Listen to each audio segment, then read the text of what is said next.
I live in NYC but went to college in the southeast of the US. There wasn't much to do in our small college town other than the usual, drink and party or work in a restaurant as a server in between classes. Due to the lack of activities, you kind of had to get creative with your free time. Sure, we watched TV and played N64 or PlayStation, but that would get old rather quickly. For context, it was me and my two other friends who I'll call Sam and Bob.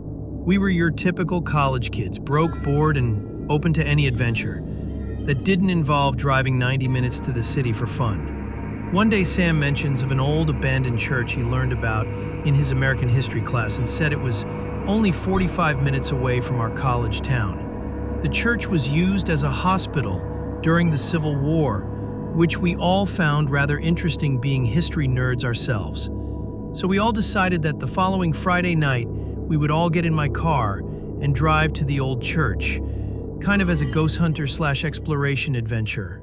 Little did we know that this would be a decision we would all regret. For full context, neither myself, Sam, or Bob did drugs, just drink. However, none of us had any alcohol that night. Friday finally rolled around and we were all anxious to make the drive to see this church, so that night me, Sam, and Bob piled into my car and made the drive to this abandoned church. I remember we were talking about ghosts and how all that stuff was a scam to sell movies and TV shows.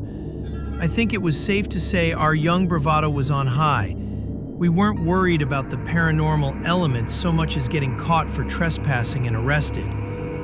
We all were in college and were not trying to get in trouble and ruin our futures.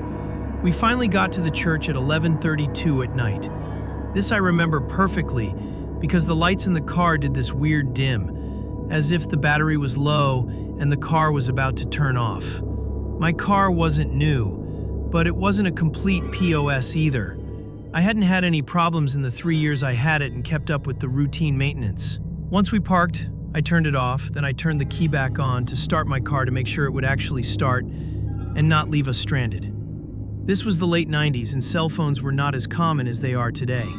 "You guys saw that, right?" yelled out Bob as the car came back on. "Yeah, man, it's probably the battery on its last leg. Hopefully it doesn't leave us stranded tonight," Sam said lightheartedly as we all unbuckled and got out of the car. I wish I could say the air felt tense, that, or something cliche like that, but it didn't. We were all just worried about someone calling the cops on us for trespassing. Sam was the smart one. He was the one who brought the flashlights. Otherwise, we would have been completely in the dark.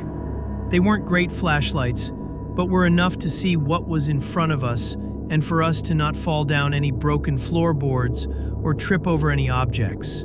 We all made our way into the church after a small 3-minute walk and entered through a giant window on the side of the church.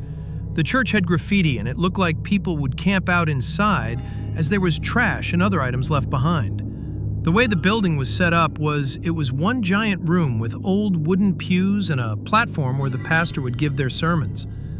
The building looked like it was probably built in the early 1920s or 1930s, as there was just one room and that's it. We literally walked the entire building in under 5 minutes. It seemed as if the place had been ransacked. All the pictures and candles were all thrown around, leaving glass everywhere. I must admit, it was kind of a letdown. There was nothing really left to see. "This is it?" asked Bob in a puzzled tone. "Yeah, bro, you can't snap your fingers and make a ghost appear out of thin air," Sam said jokingly.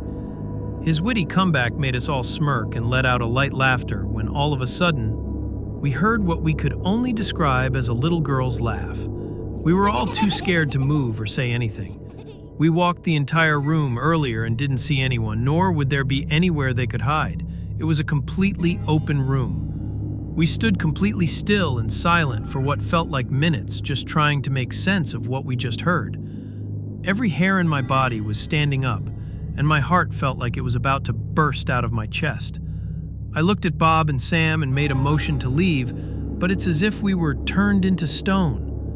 We finally snapped out of it and started to make a run for the window where we came in, when all of a sudden, something made a loud crash in front of me, as if someone had thrown a rock or some sort of object in our path. What happened next is still a blur, and this is where we cannot explain it to this day. But as we were making our way out, practically pushing over each other, we heard that laugh again. That little girl's laugh, only it sounded like if it was right behind us, only it was louder, as if it were following us out of the building. I fell too flat on my face as I hopped out of the window, but both Sam and Bob managed to pull me up, allowing for me to grab my balance as we ran straight for my car. I quickly fumbled for my keys as I unlocked the car and unlocked Sam's door while he unlocked Bob's door in the back as I turned the car on. I drove off before Bob could finish closing his door. Thankfully, we managed to get back onto the road with no car issues, narrowly escaping whatever that was inside the church. The car ride was quiet until Sam yells out, "Please tell me we didn't just escape some ghost child." Not knowing what to say, we all just kind of laughed. Not knowing what exactly just happened or how to even possibly explain what happened, we never went back to the church again after that night. A year ago, I went back to my college town to visit and drove down the same highway that went past that old church. It had been turned into a shopping center. Curious, that night I did some research on the internet for any information on that old church and found an old article dated back from the 1960s about a fire behind the church, but not much information was given about that incident. I'm not sure if that fire has anything to do with the little girl's laugh, but I can't explain to this day where or how we heard that laughter. I guess some things are just left unknown. I honestly didn't believe in ghosts or anything paranormal prior to that night, but it's safe to say I became a believer in ghosts ever since then.